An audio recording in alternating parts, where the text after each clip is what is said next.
బాగున్నారా మీరంతా? హ్యాపీనా? బీబీఎస్ అంటే చాలా ఇష్టం మీకు? అవును కదా. అయితే మనం సైలెంట్గా కూర్చొని దేవుని మాటలు వినాలి. ఆంటీ వాళ్ళు చూడకపోయినా, నేను చూడకపోయినా పైనుంచి ఒకరు చూస్తారు. ఎవరు అతను? దేవుడు. కాబట్టి దేవుడు మన మధ్యలో ఉన్నాడు కాబట్టి మనం చాలా సైలెంట్గా విలువైనటువంటి దేవుని మాటలు వినాలి. ఎవరిని క్వశ్చన్ అడిగితే వాళ్ళే ఆన్సరు చేయాలి. ఓకేనా? సరే, ప్రార్థన చేసుకుందాం.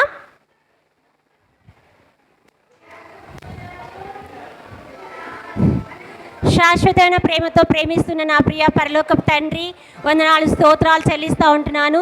నిన్న నేడు ఒకే రీతిగా మాట తప్పని మారని దేవుడు, అద్భుతంలో ఆశ్చర్యకార్యములు తండ్రి వందనాలు స్తోత్రాలు చెల్లిస్తున్నాం. గత 6 దినములు మీ కృపల భద్రపరిచి 7వ దినములో మరొకసారి పాదశల్లో సాగిలు పడే గొప్ప ధన్యత ఇచ్చినందులకై వందనములు స్తోత్రాలు చెల్లిస్తుంటున్నాం. తీసుకొని వచ్చిన మా ప్రియ బిడ్డలను బట్టి వందనాలు స్తోత్రాలు. ప్రభా, వారితో మీరే మాట్లాడుతూ రండి. ప్రభా, నన్ను నీ శిలువ చట్టం మరుగుపరచుము తండ్రి. 21:9 ప్రకారంగా ఇదిగో నీ నోటికి తోడైంది, నా మాటలు నోటి ఉంచుతాను సెలవిచ్చింది దేవుడు. మీ మాటలు నా నోటి ఉంచినప్పుడు ప్రభా, బిడ్డలకు అర్థమేతలు బోధించగలిగే కృపను యేసుక్రీస్తు నామములో మీరు నాకు దయచేస్తున్నామని, సమయాన్ని దీవెనకరంగా చేయమని యేసుక్రీస్తు నామములో నేను స్తుతించి ప్రార్థించి అడిగి వేడుకొంచున్నాను తండ్రి. ఆమేన్. సరే, విబిఎస్ ఎన్నో రోజు? ఈరోజు 7వ రోజు. గుర్తుందా మీ అందరికీ? అయితే టీం యొక్క అంశం, విబిఎస్ యొక్క టీం అంశం ఎవరైనా ఒక చెప్పాలి. క్రీస్తు యేసు యొక్క రానువ వారు. కాబట్టి మీరందరూ కూడా గుడ్ సోల్జర్సే కదా. కాబట్టి మనం మంచి గుడ్ సోల్జర్స్ కాబట్టి సైలెంట్గా దేవుడి వాక్యాన్ని విందాం. సరే, మీరు ఎవరైనా నిన్నటి ఎవరైనా ఒక కంటె వాక్యం చెప్తారు? ఎవరైనా నిన్న జరిగిన లెసన్లో 6వ లెసన్ యొక్క కంటత వాక్యం?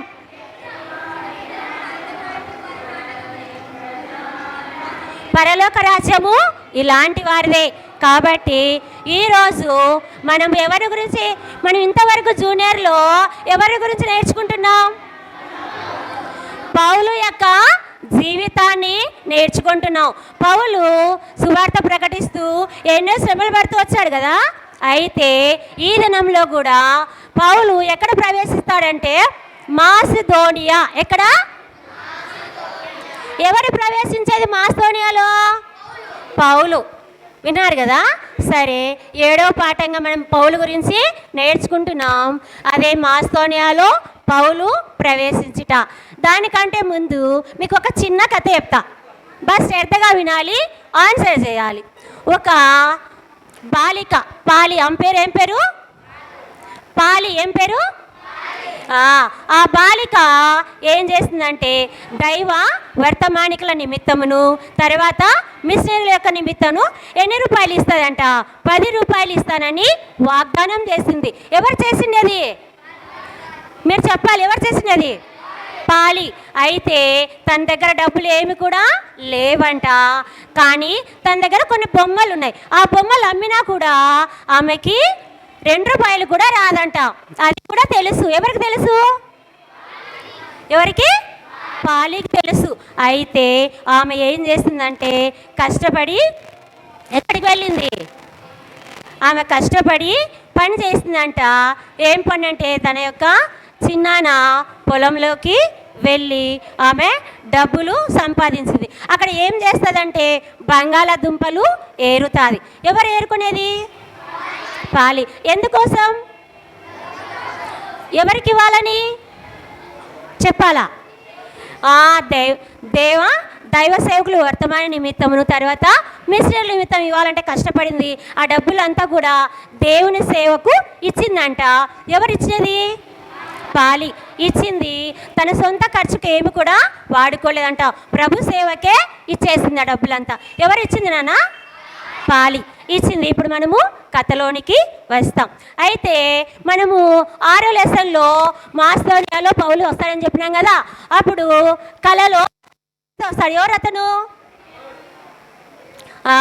ఆ మాస్తోనియాలో పౌలు ప్రవేశించక మునుపు ఏం జరిగిందంటే అక్కడ పౌలుకు ఒక కళ వస్తుంది.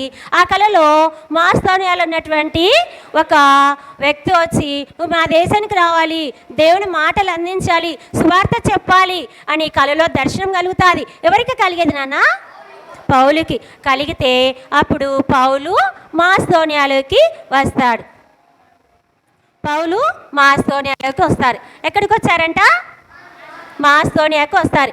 ఇక్కడ మ్యాప్లో చూపించే విధంగా ఫిలిప్పి పట్టణం, అదేంది మళ్ళీ తనే పట్టణం, ఫిలిప్పి పట్టణంలో వస్తాడనమాట.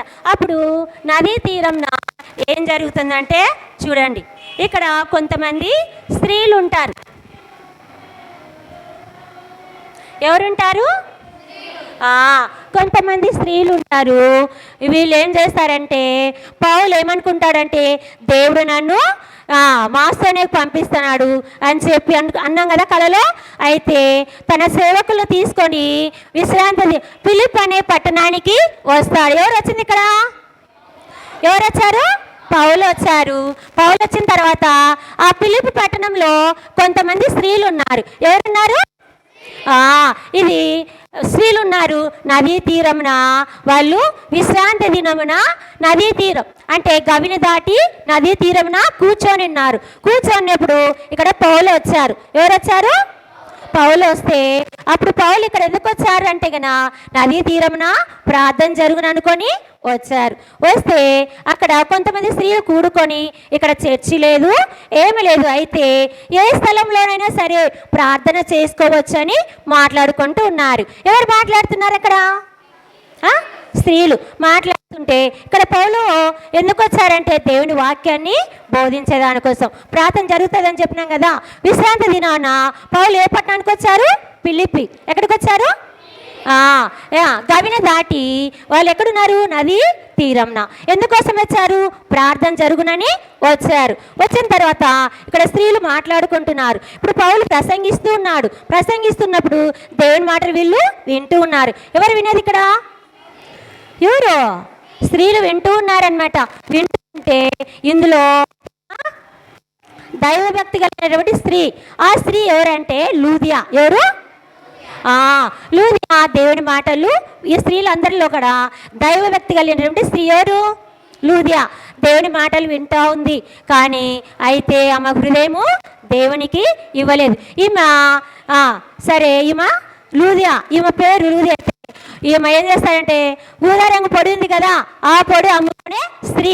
అయితే ఆమె ఆ పొడి అమ్ముకుంటూ ఉన్నటువంటి సందర్భాలు తొయితైరా పట్టణానికి స్త్రీ ఎవరిమా ఊదా రంగు పొడి అమ్ముకుంటూ తొయితైరా పట్టణంలో ఉన్నది. ఎవరు ఉండేది?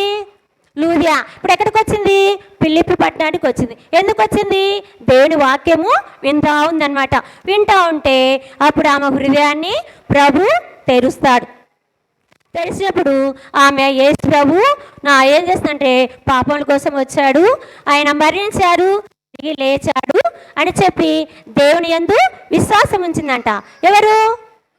లూదియా. లూదియా ఉంచింది కాబట్టి అదే సమయంలోనే తన ఇంట్లో వారందరూ కూడా దేవుణ్ణి ఎందుకు విశ్వాసం ఉంచారు. ఎట్లా విశ్వాసం ఉంచారంటే యేసు ప్రభువు తన పాపముల కోసం వచ్చారు, ఆయన నా హృదయంలోకి ఆహ్వానించాలని అదే సమయంలో తన కుటుంబ సభ్యులంతా కూడా రక్షణ పొందినారు. ఇక్కడ పౌలును తర్వాత కొంతమంది సహచర్యులను ఎవరు పిలుచుకుంటారంటే ఆమె రక్షణ పొందింది కదా. ఎవరు? లూదియా రక్షణ పొందింది కాబట్టి తన సహచర్యులను పిలుచుకొని ఇంటికి వస్తుంది అనమాట. ఆ యొక్క ఇంటిలో వీళ్ళు ఉంటారు. అయితే దేవుని సేవ ప్రకటిస్తున్నటువంటి వారికి దేవుడు ఎట్లు సహాయం చేస్తాడంటే ఆ ఫిలిప్పి పట్టణంలో గృహాన్ని ఏర్పాటు చేస్తారు. ఆ గృహం ఎవరిది అంటే లూదియా. ఎవరిది? లూదియా. అక్కడ నుంచి దేవుని పరిచర్య జరిగిస్తూ ఉంటారనమాట. ఎవరు? పౌలు, సీలలు, ఇంకా మిగతా వాళ్ళనమాట. అలాగనే అక్కడ జరిగిస్తుండగా ఇప్పుడు ఇది ఏంటంటే జైల్. ఏంది? సెరసాల. ఏంది? సెరసాల. ఈ సెరసాలలో పౌలు, సీలలు వేయబడతారంట. ఎందుకంటే వీళ్ళు ఫిలిప్పి పట్టణంలో ఎవరింట్లో ఉన్నారని చెప్పాను? ఎవరింట్లో? లూదియా ఇంట్లో ఉన్నారు కాబట్టి దేవుని సేవ చేస్తూ ఫిలిప్పి పట్టణంలో ఉంటారు. ఉంటే గన ఇక్కడ అనేక మంది చాలా దినాలు పరిచయం చేస్తున్నట్టు దేవుని వాక్యాన్ని ప్రకటిస్తూ ఉంటారు. దేవుని వాక్యాన్ని ప్రకటించారు పౌలు, శీల, ఇంకా కొందరు సహచరులు వాక్యాన్ని బోధిస్తున్నప్పుడు అనేక మంది వింటారు. అయితే కొందరు వ్యతిరేకిస్తారనమాట. ఎవరిని? సువార్తను వ్యతిరేకించి వాళ్ళు న్యాయాధిపతి దగ్గరికి తీసుకొని వెళ్తారు. ఎవరిని? పౌలును, శీలను తీసుకొని వెళ్ళిన తర్వాత వారు ఎవరికి అప్పగిస్తారంట? న్యాయాధిపతులకు అప్పగించినప్పుడు ఆ న్యాయాధిపతి అధికారులకు వచ్చిన తర్వాత న్యాయాధిపతుల దగ్గరికి వస్తారు. అతను ఏం చేస్తాడంటే వీళ్ళని బెత్తములతో కొట్టండి, వేయాలంట, చెరసాలలో వేయాలి. చెరసాలలో వేయాల. చెరసాలలో వేసినప్పుడు చూడండి, చెరసాలలో వేస్తారు. చెరసాలలో వేస్తారు. వేసిన తర్వాత ఇప్పుడు పౌలు, శీలకు వాళ్ళు దెబ్బలు కొడితే రక్తం కారుతుందా లేదా? ఎవరి కోసం వీళ్ళు ఇంత హింస పడుతున్నారు, ఇంతగా శ్రమ పడుతున్నారు? దేవుని కోసం కదా శ్రమపడి సువార్తను అంది. అయితే ఇక్కడ వీళ్ళు చెరసాలలో ఉన్నప్పుడు ఉన్నారా? ఉండలేదన్నమాట. దేవుణ్ణి ప్రార్థన చేస్తున్నారు, కీర్తనలు పాడుతున్నారు. సరే, మీరైతే ఇదే సమయంలో చెరసాలు ఉంటే ఏం చేస్తారు? ఏడుస్తారా? పాటలు పాడతారా? ప్రార్థన చేస్తారా? చెప్పండి, మీకు ఆన్సర్ క్వశ్చన్ చెప్పండి. చేస్తారా? ప్రార్థన చేస్తారా? ఆ స్థితిలో చేస్తారా? చేయమన్నమాట. ఎంతగానో భయపడతాం. కానీ పౌలు, శీలలు ఇక్కడ దేవుణ్ణి ప్రార్థన చేస్తున్నారు. ప్రార్థన చేస్తుండగా కార్యం 16:26-27 వచనంలో ఏం రాయబడిందంటే గన, అప్పుడు మహా గొప్ప భూకంపం కలిగింది. ఏం కలిగింది? భూకంపం కలిగినప్పుడు అప్పుడు చెరసాల యొక్క పునాదులు అదురుతాయి. బైబిల్లో మనకు రాయబడింది. అపోస్తల కార్యం 16:26-27 వచనాలలో ఉందన్నమాట. అప్పుడు చెరసాల యొక్క పునాదులు అదిరి తలుపులు తెరుచుకుంటాయి. తెరుచుకున్న తర్వాత వీళ్ళకి వేసినటువంటి సంఖ్యలన్నీ కూడా విడిపోతే అప్పుడు ఏం చేస్తారంటే ఇక్కడ ఈ చెరసాల నాయకుడు ఏం చేస్తాడంటే ఈ పౌలు, శీలలు పారిపోయారేమో అని చెప్పి ఎక్కడికి వస్తారంట? పౌలు, శీలలు పారిపోయారేమో అనుకొని ఈయన ఏం చేస్తారు? పారిపోయినారు అనుకుంటారు. ఎక్కడి నుంచి? జైలు నుంచి. ఎక్కడి నుంచి? పారిపోయినారు అనుకొని చూస్తూ ఉంటాడు. చూస్తూ ఉంటే అప్పుడు ఈయన తన కత్తి దూసి ఏం చేస్తాడంట? చంపుకోబోతే ఏమి నువ్వు చంపుకోవద్దు, మేము ఎక్కడికి వెళ్ళలేదు, ఇక్కడే జైల్లో ఉన్నామని చెప్తారనమాట. చెప్తే అప్పుడు ఏం చేస్తారంటే ఇక చెరసాల నాయకుడు తను ఒక దీపం తీసుకొని వీళ్ళు ఉన్నారా లేదో చూస్తారనమాట. చూస్తే ఇక్కడ పౌలు, శీలలు ఇద్దరు కూడా ఉన్నారు. ఎక్కడున్నారు వాళ్ళు? జైల్లో ఉన్నారు. ఉన్న తర్వాత మేము ఎక్కడ దేవుని వీళ్ళు విశ్వసిస్తారు. అప్పుడు ఈయన అడుగుతారనమాట. ఎవరిని అడుగుతారో చూడండి. పౌలుని అడుగుతాడు. ఎవరు ఇతను? పౌలు. ఇతను ఎవరు? చెరసాల నాయకుడు. అప్పుడు నేను రక్షణ పొందుటకు ఏమి చేయాలా అని అడుగుతాడు. ఎవరు అడిగింది? చెరసాల నాయకుడు అడిగితే అప్పుడు ఈ పౌలు చెప్తారంట, నీవు అప్పుడు నీవును నీ ఇంటి వారును రక్షణ పొందుతారని చెప్తారు. ఎవరు చెప్పేది ఆ మాట? పౌలుతో చెప్పారు. చెప్పిన తర్వాత అంతేకాదు, మనం మంచి కార్యం చేస్తే మనం రక్షించబడతామా? కాదు. అయితే యేసు ప్రభు యొక్క మార్గంలో ఏం చేయాలంట? మన హృదయంలోకి యేసు ప్రభును ఆహ్వానించాలి. ఆయన బిడ్డగా చేయబడిన తర్వాత మన హృదయాన్ని ఇచ్చిన తర్వాత మనం ఏం చేయాలి? రక్షకునిగా అంగీకరించాలి. ఎవరిని? యేసు ప్రభుని సొంత రక్షకునిగా అంగీకరించాలి. అంగీకరించిన తర్వాత వాళ్ళు ఏం చేస్తారంటే అప్పుడు ఈయన సాగిలపడి అడుగుతాడు. ఈయన చెరసాల నాయకుడు ఏం చేస్తాడు? దేవునికి ఎవరిచ్చింది? చెరసాల నాయకుడు. నీవు కూడా దేవుని వాక్యం మీ దగ్గరకు వచ్చినప్పుడు ఏం చేయాలా? దేవునికి మన హృదయము ఇవ్వాలి. మనం ఏం చేయాలా? ఆయన్ను యేసు ప్రభు నన్ను సొంత రక్షకునిగా స్వీకరించాలన్నమాట. ఇప్పుడు జైలు అధికారి ఇక్కడ స్వీకరించినాడు. పౌలు చెప్పే మాటలు ఏందో లక్ష్యం ఉంచిన తర్వాత ఇక్కడ పౌలు ఇక పౌలు కాదు, చెరసాల న్యాయాధిపతి. చెరసాల న్యాయాధిపతి వచ్చేసి ఇక్కడ వీరి గాయములు కడుగుతారు. ఎవరి గాయములు కడుగుతారు చెప్పాలి? పౌలు శీలలు. ఎవరు వినాలనా చిన్న? పౌలు శీలలు యొక్క గాయములు కడుగుతారు. ఎందుకోసం? చెరసాల నాయకుడు ఎవరి యందు విశ్వాసం ఉంచారు? దేవుని యందు విశ్వాసించి దేవుని బిడ్డగా చేయబడ్డాడు కాబట్టి దానికి రుజువుగా ఇతను ఏం చేస్తాడంటే గాయములను కడుగుతాడు. కడిగిన తర్వాత ఇంటికి వస్తాడంటే పౌలు శీలలు. ఇక్కడ పౌలు తర్వాత వచ్చేసి శీలలు చెరసాల నాయకుడింటికి వస్తారనమాట. చెరసాల నాయకుడింటికి ఎవరింటికి వస్తారు? చెరసాల నాయకుడి ఇంటికి వస్తారు. చెరసాల నాయకుడి ఇంటికి పౌలు తర్వాత శీలలు. అప్పుడు దేవుని వాక్యాన్ని ఎవరికి బోధిస్తారంట? జైలు యొక్క అధికారి యొక్క కుటుంబానికి. అప్పుడు ఆ దేవుని వాక్యాన్ని, ఆయన మృతులో లేచినాడు, తర్వాత వచ్చేసి ఆయనే మనకు రాబోతున్నాడు, ఆయన యేసుక్రీస్తు ప్రభువారని కొన్ని మాటలు వాళ్ళు అనేక సంగతులను పౌలు శీలలు చెరసాల వాళ్ళ నాయకుడి ఇంటిలో అందిస్తారు. అందించిన తర్వాత ఇక్కడ ఏం జరుగుతుందంటే చూడండి, జరుగుతుంది. తర్వాత వచ్చేసి ఇక్కడ వాళ్ళు భోజనం పెడతారు. ఎవరికి భోజనం పెడతారు చెప్పాలా? ఎవరికి భోజనం పెట్టేది? పౌలుకు శీలకు. ఎవరు పెట్టేది? జైలు అధికారి. పెట్టిన తర్వాత వాళ్ళు ఆ యొక్క ఫిలిప్పీ పట్టణంలోనే ఉంటారనమాట. ఉండి ఆయా అన్నం తిన్న తర్వాత వాళ్ళు ఇక్కడి నుంచి బయలుదేరి ఎక్కడికి వస్తారంటే చూడండి, ఆ కుటుంబం కూడా రక్షణలోకి వస్తుంది. రక్షణలోకి వచ్చిన తర్వాత నీవు నేను ఏం చేయాలంట? దేవుని బిడ్డగా మార్చబడిన తర్వాత మనము ఏం చేయాలా? మనకు యోహాను సువార్త 1 గుర్తుందా? యోహాను సువార్త 1:12 ఏముంది? తన్ని ఎందరు అంగీకరించిన వారందరూ దేవుని పిల్లలవుటకు అధికారాన్ని ఇస్తాడంట. అధికారాన్ని ఇచ్చిన తర్వాత మనం రక్షించబడిన బాలబాలికలము దేవునికి ఇష్టమైన జీవితము జీవించాలి. ఏం జీవించాలి? దేవునికి ఇష్టకరమైన జీవితాన్ని జీవించాలి. అప్పుడే మన యందు దేవుడు సంతోషించేవాడుగా ఉంటాడనమాట.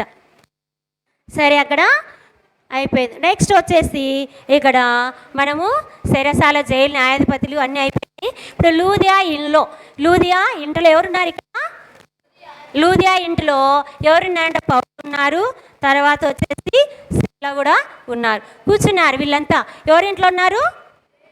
ఎవరింట్లో? లూదియా ఇంట్లో. ఫిలిప్పీ పట్టణం నుంచి వాళ్ళు విడుదల పొంది వెళ్ళక మునిపే లూదియా ఇంటికి వస్తారు. ఎవరింటికి వస్తారు? లూదియా ఇంట్లో జరిగినటువంటి సంఘటనలన్నీ కూడా వాళ్ళు మాట్లాడుతూ ఉంటారన్నమాట.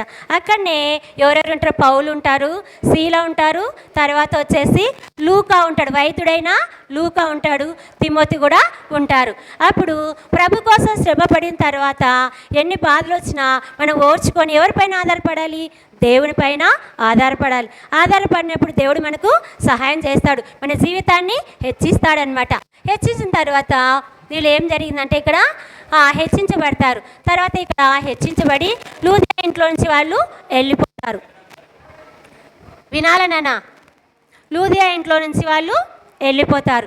వెళ్ళిపోయిన తర్వాత వాళ్ళు ఎక్కడికి వస్తారంటే ఇప్పుడు పౌలు తర్వాత వచ్చేసి దానికంటే ముందు అక్కడ విలియం కేరీ అని ఒక వ్యక్తి ఉంటాడు. ఎవరు విన్నారా విలియం కేరీ గురించి? విలియం కేరీ అనే ఒక వ్యక్తి ఉంటాడు. ఆ వ్యక్తి చెప్పులు కుట్టేవాడు. ఎవరు అతను? చెప్పులు కుడుతున్నాడు, కానీ అతను ఆ ముఖ్యమైన వృత్తి ఏంటంటే దేవుని యొక్క వాక్యంని అందించుట్లో, అనేకులను దేవునికి నడిపించి అనేక మందిని మార్చుట్లో, అంటే దేవుని ఎరగని జనాంగం ఉంటారు కదా, వారిని దేవునికి నడిపించుటకు ప్రధానమైన వృత్తిగా ఎన్నుకున్నారు. ఎవరినన్నా? William Carey. అతని వృత్తి ఏంది? చెప్పులు కుడుతూ ఆ యొక్క పనిలో నిమగ్నం కాకుండా అనేకులను దేవుని వైపు త్రిప్పినటువంటి వ్యక్తిగా ఉన్నాడు. ఉండి తర్వాత వచ్చేసి ఒక దినాన ఒక అన్ని దేశములు కలిగినటువంటి పుస్తకాలను తీసుకొని వస్తారు. ఎవరు తీసుకొని వస్తారంటే ఒక వ్యక్తి తీసుకొచ్చి ఎవరికి ఇస్తారు? విలియం కేరీకి ఇస్తారు. ఎవరికి ఇస్తారు? ఇస్తే అప్పుడు చూస్తాడనమాట. చూస్తే వారితో కుటుంబం ప్రపంచం అంతా కనపడుతూ ఉంటుందంట. ఎవరికి? విలేకరి. అబ్బో ఇంకా చాలామంది దేవుణ్ణి అంగీకరించలేదు అని చాలా బాధపడతాడంట. ఎందుకంటే నశించిపోవచ్చిన ప్రతి ఆత్మ పైన భారం కలిగిన వ్యక్తి ఎవరు? విలేంకేరి.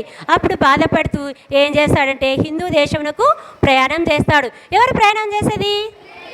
ఎవరు ప్రయాణం చేసేది? విలేంకేరి. దేనికోసం? దేవుని సువార్తను ప్రకటించే దానికోసం. చాలామంది దేవుని అంగీకరించలేదని చెప్పి ప్రయాణం చేస్తూ ఉన్నటువంటి సందర్భాల్లో ఎన్నో శ్రమలు బాధలు అన్నీ ఎదుర్కొంటాడు. కానీ అతడు హిందువులకు తగినటువంటి వాళ్ళకి అర్థమయ్యే రీతిలోగా బైబిల్ గ్రంథాన్ని తర్జుమా చేస్తాడు. ఎవరు తర్జుమా చేసేది? William Carey. తర్జుమా చేసిన తర్వాత దేవుని యొక్క వాక్యాన్ని అందించి అనేకులను దేవుని వైపు త్రిప్పుతాడంట. ఎవరు తిప్పేది? అతడు ఏం చేసేవాడు? అయినను దేవుని ఇంటికి అనేక మంది నడిపించి గొప్ప సువార్థికుడు అయ్యాడు. ఎవరైంది గొప్ప సువార్థికుడుగా? William Carey. నీవు నేను వీబీఎస్ దేవుడి మాటలు వింటున్నాం. ఎవరి వైపు ఆకర్షించబడాలి? దేవుని వైపు. అనేకులు ఎవరి వైపు తీసుకురావాలి? మనము దేవుని ఇంటిలోకి అనేకులకు మన సువార్త ప్రకటించేవారంగా సిద్ధంగా ఉండాలి. మనసు కలిగి ఉండాలి. అట్లా సిద్ధంగా కలిగినప్పుడు దేవుడు మనకి సహాయం చేస్తాడనమాట. ఏం చేస్తాడు? సహాయం చేస్తాడనమాట. చేసిన తర్వాత ఇక్కడ సహాయం చేసిన తర్వాత విలియం కేరీ చెప్పులు గుట్ట వ్యక్తి చెప్పినాం కదా, దేవుని వైపు అనేకులను త్రిపురాడు సిద్ధ మనసు కలిగినాడు. కాబట్టి మనం కూడా విలియం కేరీ లాగానే సువార్త ప్రకటించి అనేకులను దేవుని ఇంటికి నడిపించాలి. సరే, ఇప్పుడు పౌలు శీలలు ఎక్కడికి వస్తారో చూడండి. పౌలు శీలలు ఎవరక్కడ? పౌలు శీలలు ఏం చేశారంటే అక్కడ తెస్సలోనికకి వచ్చారు. ఎక్కడికి వచ్చారు నాన్న? తెస్సలోనికలకు వచ్చారు. ఎట్లా వచ్చారంటే వారు ఏం చేశారంటే ఇక్కడ వాళ్ళు అపినియా అనే పట్టణం మీద తెస్సలోనికలకు వస్తారు. వచ్చి దేవుని వాక్యాన్ని బోధిస్తారు. ఎవరు బోధించే దేవుని వాక్యాన్ని? ఎవరు బోధిస్తారు? పౌలు శీలలు దేవుని వాక్యాన్ని బోధిస్తారనమాట. బోధించిన తర్వాత అనేకులు అక్కడ దేవుని పైన కొంతమంది స్త్రీలు విశ్వాసం ఉంచారు. మృతిలో నుండి లేచినవాడు మృతులలో నుండి ఎవరు లేచింది? ఎవరు నాన్న లేచింది? చెప్పాలా? ఎవరు లేచింది? యేసు ప్రభు వారి. ఎవరి కోసం లేచాడు? మృతులో నుండి లేచి నిన్ను నన్ను రక్షించు నిమిత్తమై మృతులో నుండి లేచినాడు అనే లేఖనములు దృష్టాంతములుగా కనబడుతున్నాయని ఆ యొక్క దేశంలో ఉన్నటువంటి కొంతమంది ప్రజలకి చెప్తారనమాట. చెప్తే వాళ్ళు దేవుని వాక్యం యందు లక్ష్యం ఉంచుతారు. ఎక్కడున్నటువంటి వారు? తెస్సలోనికలు. ఎక్కడున్న వాళ్ళు? తెస్సలోనికలు. ఎవరి వాక్యం వింటున్నారు వీళ్ళు? దేవుని యొక్క మందిరంలో. యూదుల మందిరం ఉంటుంది కదా, ఆ సమాజ మందిరంలో పౌలు తన వాడికి చొప్పున వాక్యాన్ని బోధిస్తూ ఉంటాడనమాట. బోధిస్తుండగా అనేకులు దేవుని వాక్యాన్ని వింటారు. విన్న తర్వాత ఈ పౌల్ని ఏం చేస్తారంటే ఇక్కడ పట్టణంలో కలవరం వస్తుంది. పట్టణంలో కలవరం వచ్చినప్పుడు ఏం చేస్తారంటే చూడండి, ఇక్కడ పౌలు శీలలు ప్రకటించిన తర్వాత పట్టణంలో కలవరం వస్తుంది. కలవరం వచ్చి ఇప్పుడు రెండు సందర్భాలు ఉంటాయి. కొంతమంది ప్రజలు దేవుడి వాక్యాన్ని వింటారు, కొందరు దేవుడి వాక్యాన్ని వినరనమాట. వినకపోగా ఏం చేస్తారంటే వాళ్ళు కొంతమందిని గుంపు చేస్తారు. గుంపు చేసి ఏం చేస్తారంటే వాళ్ళ మీదకి తీసుకొని వస్తారు. ఇప్పుడు పౌలు శీలలు ఒక ఇంట్లో ఉంటారు. ఎవరింట్లో అంటేనా? యాసోని ఇంటిలో. ఎవరింటిలో? ఇంటిలో ఉన్నప్పుడు పట్టణంలో కలవరం వచ్చింది. ఈ పౌలు శీలను ఎక్కడ తీసుకొని వెళ్ళాలంటే పట్టణంలో ఒక సభ ఉంటుంది కదా, ఆ సభ దగ్గర తీసుకొని వెళ్ళాలని ఆ యొక్క కలవరపరిచే వ్యక్తులు అనుకుంటారు. అయితే అక్కడ సరే ఆ విశ్వాసులు కొందరు స్త్రీలు ఉన్నారని చెప్పాం కదా, దేవుని యందు విశ్వాసం ఉంచిన వారు పౌలు శీలను ఎలాగైనా సరే కాపాడాలి, ఇక్కడి నుంచి వీళ్ళని తప్పించాలి అని చెప్పి వీళ్ళను బెరయ అనే దానికి పంపిస్తారు. ఎక్కడికి? బెరయ. ఎక్కడ? బెరయ. బెరయ అనే ప్రాంతానికి పంపిస్తారు. బెరయ అనే ప్రాంతానికి వచ్చినప్పుడు పౌలు శీలలు ఎవరిపైన కూడా ఆధారపడకుండా దేవుని వాక్యాన్ని బోధిస్తూ వాళ్ళ పని వాళ్ళు చేసుకుంటూ ఉంటారన్నమాట. మనం ఇతరుల పైన ఆధారపడాలంటే ఎవరొకరు మనకి ఏం పెట్టాలి? భోజనం పెట్టాలి కదా. ఆ భోజనం ఇతరుల పైన వాళ్ళు ఆధారపడుకోకుండా సొంత పని చేసేవాడు పౌలు. ఏం పని అంటే డేరాలు కుట్టి వ్యక్తి. ఎవరు? పౌలు వృత్తి ఏంది? డేరాలు కుట్టి డబ్బులు సంపాదించి ఏం చేస్తాడంటే వాళ్ళు తన ఆహారాన్ని భుజించి దేవుని సేవ చేస్తారు. ఎక్కడ? బెరయాలో. ఎక్కడ? బెరయాలో అనేక మంది అక్కడ దేవుని వాక్యాన్ని వింటారు. వినడానికి సిద్ధ మనసు కలిగి ఉంటారు. దేవుని వాక్యం అలా ఉన్నదో లేదని వాళ్ళు ఏం చేస్తారంట? బైబిల్ గ్రంథాన్ని పరిశీలిస్తారు. ఎవరు పరిశీలించేది? బెరయా వాళ్ళు. ఎవరు? బెరయాలో ఉన్నటువంటి విశ్వాసులు. ఎవరు? దేవుని వాక్యం అలా ఉందో లేదని పరిశీలిస్తూ వాళ్ళు ఈ వాక్యం పైనే చూసుకొని పౌలు చెప్పేటువంటి ప్రసంగాన్ని వింటూ వస్తారనమాట. ఎవరు చెప్పే ప్రసంగం? ఎవరు చెప్పే ప్రసంగం? పౌలు చెప్పే ప్రసంగాన్ని వింటూ వస్తారనమాట. వింటూ వచ్చినప్పుడు వాళ్ళు దేవుని యందు విశ్వాసం ఉంచుతారు. విశ్వాసం ఉంచిన తర్వాత వాళ్ళ హృదయాన్ని దేవునికి ఇస్తారు. దేవునికి ఇచ్చిన తర్వాత వాళ్ళు దేవుని బిడ్డలుగా చేయబడతారు. ముఖ్య ఉద్దేశం అంటే అక్కడ రెండవదిగా వాళ్ళు అనుదినము దేవుని వాక్యాన్ని చదువుతూ పౌలు చెప్పేటువంటి మాటలు అలా ఉన్నవో లేదో ప్రతిదినము వాళ్ళు దేవుని వాక్యాన్ని చదివి పరిశీలిస్తుండే వాళ్ళంట. నీవు నేను కూడా దేవుడి యొక్క మాటలు అలా ఉన్నవా లేదని ఏం చేయాలా? పరిశీలించాలా. దేవుని పైన ఆధారపడాలి. దేవుని వాక్యాన్ని చదవాలి. దేవుని వాక్యం చదువుకోకుండా మన మనసుల పైన తర్వాత ఈ లోకపు యొక్క అధికారుల పైన కానీ లేక లోకంలో ఉన్న పుస్తకాల పైన కానీ మనము ఆధారపడకూడదు. కేవలం దేనిపైన ఆధారపడాలి? బైబిల్ పైన ఆధారపడాలి. బైబిల్ పైన ఆధారపడినప్పుడు మనకు శ్రమ వచ్చినప్పుడు దుఃఖం వచ్చినప్పుడు ఈ వాక్యమే నీతో నాతో మాట్లాడుతుంది. మనకు శ్రమ వచ్చింది అనుకోండి, వెంటనే ఎవరి దగ్గరకు వెళ్ళకూడదన్న మోకరించి ప్రార్థన చేసి వాక్యాన్ని చదవాలి. చదివితే ఈ వాక్యం ద్వారానే దేవుడు మనతో మాట్లాడతాడు. మాట్లాడినప్పుడు మనకు నెమ్మది ఉంటుందా ఉండదా? ఖచ్చితంగా ఉంటుంది. కాబట్టి ఈ వాక్యాన్ని పరిశీలించే వారంగా ఉండాలి. అలాగనే ఇక్కడ మనకి ఒక చిన్న స్టోరీ. సరే, మేరీ జోన్. ఎవరు? మేరీ జోన్ అనే ఒక బాలిక ఉంటుంది. ఆ బాలిక యొక్క చిన్న బాలిక ఉంటుంది అనమాట. వారి యొక్క పేద కుటుంబం. ఏం కుటుంబం? చాలా పేదవారు అనమాట. ఈ యొక్క బైబిల్ కొనగలిగే దానికి కూడా వాళ్ళ దగ్గర డబ్బు లేదంట. ఎవరి దగ్గర? మేరీ జోన్ దగ్గర. లేకపోతే వాళ్ళ మమ్మీని అడుగుతుందంట. ఏమని అడుగుతుందంటే వాళ్ళ మమ్మీని అడుగుతుంది. అడిగితే అమ్మ అక్కడ మనము బైబిల్ కొంటామంటే లేదమ్మా చాలా ఖరీదైనది చెప్తాదనమాట. సరే, ఆమె చిన్న వయసులోనే బైబిలు కొనాలనే తపన ఎవరికి ఉందంట? మేరీ జోన్కుంది. కానీ కష్టపడి ఏం చేసిందంటే చూడండి, కష్టపడింది. ఆమె వయసు అప్పుడు ఎంత అంటే గన దగ్గరగా 8 సంవత్సరాలు. ఎన్ని సంవత్సరాలు? 8 సంవత్సరాలు. 8 సంవత్సరాలు నీవు నేను కష్టపడతామా? కష్టపడలేమన్నమాట. సరే, బైబిల్ కొనాలనే మనసులో కోరిక ఉంది కాబట్టి ఏం చేయబడిందంటే ఆమె 8 సంవత్సరాలు అయిపోయింది. 10 సంవత్సరాలు వచ్చాయి. ఎన్ని సంవత్సరాలు వచ్చాయి? 10 సంవత్సరాలు వచ్చాయి. బైబిల్ కొనాలనే కోరిక ఎవరిలో ఉంది? మేరీ జోన్లో ఉంది. కాబట్టి ఆమె కష్టపడి పని చేస్తుందంట. ఏం చేస్తుందంటే గన ఆమె తర్వాత పాత్రలు కడిగింది, తర్వాత ఇల్లు శుభ్రం చేసేది, తర్వాత బట్టలు కుట్టేది, ఇట్లా రకరకాలైనటువంటి పనులన్నీ కూడా చేసేది. దేనికోసం చేసేది ఆమె? బైబిల్ కొనాలని. ఆ బైబిల్ కొనాలని కష్టపడి 6 సంవత్సరాలు కష్టపడింది. ఎన్ని సంవత్సరాలు కష్టపడింది? 6 సంవత్సరాలు కష్టపడి పని చేసింది. మీరు కూడా కష్టపడాలి. దేనికోసం? విలువైన దేవుని మాటలు మనకెందులో ఉన్నాయి? బైబిల్లో ఉన్నాయి. కాబట్టి ఈ మేరీ జోన్ లాగా మనం కూడా కష్టపడి బైబిల్ కొనాలనుకుంది, సంపాదించింది. అయితే ఆమె ఊర్లో ఏం లేవంట, బైబిల్ లేవు. దగ్గరగా 25 కిలోమీటర్లు నడిచి వెళ్ళాలి. వాళ్ళ ఊరు నుంచి ఎన్ని కిలోమీటర్లు వెళ్ళాలి? 25 కిలోమీటర్లు నడిచి వెళ్ళింది. పాపం వాళ్ళు చాలా పేదవాళ్ళు కదా. అయితే ఆమె కొనుక్కున్న డబ్బులు కూడా చెప్పులు మళ్ళీ తెగిపోతే కొనుక్కున్న డబ్బులు కూడా లేవని చెప్పి ఆమె వెళ్ళింది. తర్వాత బైబిల్ అక్కడ ఉన్నాయని చూస్తే లేవన్నమాట.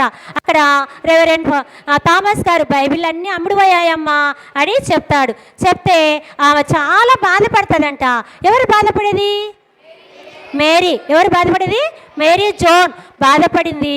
అయితే ఆ పాస్టర్ గారి యొక్క స్నేహితుడు ఉంటాడు, అతను బైబిలు మేరీ గారికి ఇస్తారు. మేరీ జోన్కి ఇస్తే చాలా సంతోషంగా ఉంటుందంట. ఎవరికి? మేరీ జోన్కి చాలా సంతోషం వేసి ఆ బైబిల్ ఎంతో ప్రశస్తమైనదిగా ఎంచి తన హృదయానికి అతుక్కుంటుంది. ఎవరు అతుక్కునేది? మనం కూడా బైబిల్ని ప్రశస్తమైనదిగా ఎంచుకోవాలన్నమాట. ఇందులో విలువైన మాటలు ఉంటాయి కాబట్టి. అలాగనే ఇక్కడ ఇంకా తర్వాత ఆమె వచ్చేసి ఏం చేసిందంటే, ఇప్పుడు నీవు కూడా నీ జన్మదిన వేడుక వస్తుంది కదా, అప్పుడు మీ మమ్మీ డాడీని ఏమని అడగాలి? అమ్మ నాకు ఈ బర్త్డే డ్రెస్ వద్దులే, నీవేం చేయాలా? నాకు ఏం కొనివద్దు, కానీ విలువైనటువంటి దేవుని వాక్యాన్ని కొని నాకు ఇవ్వాలని ఎవరన్నా మీలో అడిగారా? తల్లిదండ్రులని అడిగారా? కాబట్టి ఖచ్చితంగా అడగాలి. మనము బర్త్డే జన్మదిన వేడుక జరుపుకున్నప్పుడు విలువైన బైబిల్ ప్రశస్తమైనది ఎంచి విలువైన బైబిల్ని కొనాలన్నమాట. ప్రశస్తమైనదిగా ఎంచాలి. ఈ యొక్క మేరీ జోన్ లాగా. అక్కడే విలియం అయిపోయింది కదా. Next Mary John. తర్వాత అదోనీరామ్ జడ్సన్ అనే ఒక వ్యక్తి ఉంటాడు. అతడు బర్మా దేశంలో ఉంటాడనమాట. ఇక్కడ బర్మా దేశానికి మిషనరీగా పంపబడితే ఆ బర్మా భాషలో బైబిల్ తర్జుమా చేయాలంటే గన అతడు ఇంటి ప్రార్థన చేస్తూ వస్తాడు. అప్పుడు బైబిల్ తర్జుమా చేస్తున్నటువంటి సందర్భాలలో ఆ పౌలు శీలలాగే యొక్క అదోనీరామ్ జడ్సన్ కూడా ఏం చేస్తారు? జైల్లో వేస్తారు. బైబిల్ ఆగిపోకూడదు, బర్మా దేశం సువార్త అందించాలని చెప్పి ప్రార్థన చేస్తుండగా తన భార్య ఒక పేపర్లన్నీ రోల్ లాగా చేసి తన భర్తను అంటే అదోనీరామ్ని దర్శించినప్పుడు ఆ యొక్క బైబిల్ ఆ యొక్క రోల్ అంతా తలగడ దిండులాగా పెట్టుకుంటారు. ఎవరు పెట్టుకునేది? Adoniram Judson. అప్పుడు 2 సంవత్సరాలు అతను జైల్లో ఉంటారు. ఎవరు ఉండేది? అదోనీరామ్. ఎవరు ఉండేది? ఉన్నాడు కాబట్టి అప్పుడు 2 సంవత్సరాల నుంచి బయటకు వస్తాడు. ఆ దొంగలంతా కూడా ఆ యొక్క రోల్లాగా ఉన్నట్టు మూట దొంగలించబడుతుంది. అయితే దేవుని వాక్యం భద్రంగా ఉండాలని అతడు ప్రార్థన చేస్తూ ఉంటాడనమాట. చేస్తూ ఉండగా ఆ యొక్క సేవకుడు అతనికి ఆ మూటను తీసుకొస్తే బర్మా దేశంలో ఉన్న ప్రజలంతా కూడా దేవుని వాక్యాన్ని చదివి అనేక వేల సంఖ్యలో దేవుని యందు విశ్వాసం ఉంచుతారంట. ఈ బైబిల్ తర్జుమా చేసింది ఎవరు? బర్మా భాషలో ఎవరు? విలియమా? Adoniram Judson. ఎవరు? బర్మా దేశస్తులు వేల సంఖ్యలో దేవుణ్ణి అంగీకరించారనమాట. కాబట్టి నీవు నేను కూడా ఈ విలువైన మాటలను అంగీకరించి దేవుని బిడ్డలుగా చేయబడాలి. మన హృదయం ఎవరికి ఇవ్వాలి? యేసు ప్రభుకి ఇవ్వాలి. యేసు ప్రభు మన కోసం ఈ లోకమునికి వచ్చాడు. ఆయన మరణించాడు, తిరిగి లేచాడు. మన హృదయంలో మన హృదయంలో జీవించాలంటే మన హృదయానికి ఆయనకు అప్పగించుకోవాలా. అప్పగించుకున్నప్పుడే నీ జీవితంలో నా జీవితంలో దేవుడు గొప్ప కార్యం చేస్తాడు. ఏ సమస్య వచ్చినా దేవుడు మనకి ఎంతో శ్రేష్టమైన వాడుగా, మంచి స్నేహితుడిగా కూడా ఉంటాడనమాట. సరే, మన కంఠదాక్యం పలకండి.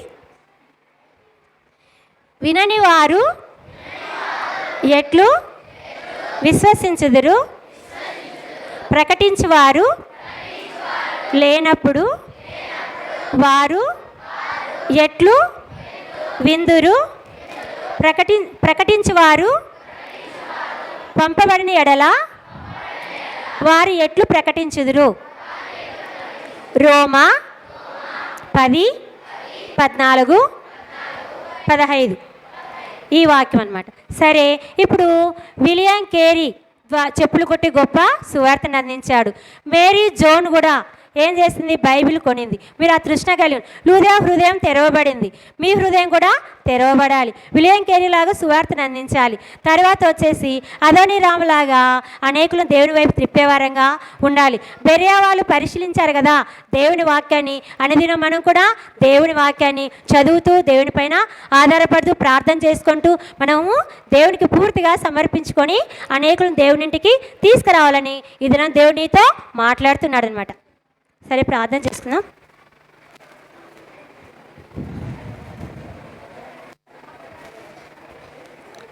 మోకరించాలి.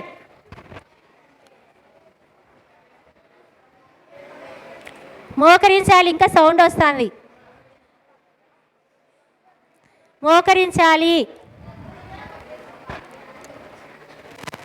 మోకరించాలన్నా ఇల్లు మూసుకోవాలి. చిన్నపిల్లలు కదా, పెద్దవాళ్ళు కాదు కదా. చేతులు జోడించాలి చిన్న. సరే. జీవంగల నాయన, జీవాధిపతి, రాజులకు రాజు, ప్రేమలు ప్రేరినటువంటి మా గొప్ప దేవ, వందనములు స్తోత్రాలు చెల్లిస్తుంటున్నాం. దేవ, ఉదయకాల సమయంలో 7వ లెసన్లో మీరు మాట్లాడుతున్న ప్రతి మాటను బట్టి వందనాలు స్తోత్రాలు. ప్రభువా, మరి పౌలు శీలలు నీ కోసం ఎన్నో శ్రమలు పడుతూ వచ్చారు. తల్లి, వారు జైల్లో ఉన్నప్పటికీ తన్ని ప్రార్థన చేస్తూ వచ్చారు. మేము ఎక్కడున్నా తండ్రి నీ నామాన్ని మహిమార్థం ప్రార్థన చేస్తూ నీ మీద ఆధారపడే వారంగా సిద్ధపరచండి తండ్రి. మీ కృపను బట్టి నీ వాక్యాన్ని బెరియవలే పరిశోధించి అంగీకరించబడేలాగా సిద్ధపరచమని తండ్రి. అదే సమయంలో తండ్రి విలియం కేరీ లాగా నాయన మరి మా పని ఏదైనప్పటికీ మొదటిగా సువార్త ప్రకటించే వారంగా సిద్ధపరచమని మీ సహాయాన్ని కోరుకుంటున్నాం. బర్మా తండ్రి అదోనీరామ్ యొక్క జడ్సన్ ఏ విధంగా బర్మా దేశానికి బైబిల్ తర్జుమా చేసినప్పుడు వేల సంఖ్యలో దేవుని వాక్యాన్ని చదివి తన ప్రేమతో అంగీకరించారో మా ప్రియ బిడ్డలు కూడా ఈ దినం ప్రేమతో అంగీకరించగలుగులాగన వారి హృదయాల మీద తెరుస్తురండి. సరసాల నాయకుడు లూదియా హృదయం తెరిచినట్టుగా మా బిడ్డల యొక్క హృదయాన్ని మీద తెరుస్తురమ్మని దేవా, మీ కృపను మీ కార్యమును జరిగించమని విలువైన మీ మాటలు తమ హృదయంలో భద్రపరుచుకునేవారుగా నీ హృదయం బిడ్డలుగా సిద్ధపరచమని యేసుక్రీస్తు నామములో ప్రార్థించి అడిగి వేడుకొంచున్నాం తండ్రి. ఆమేన్.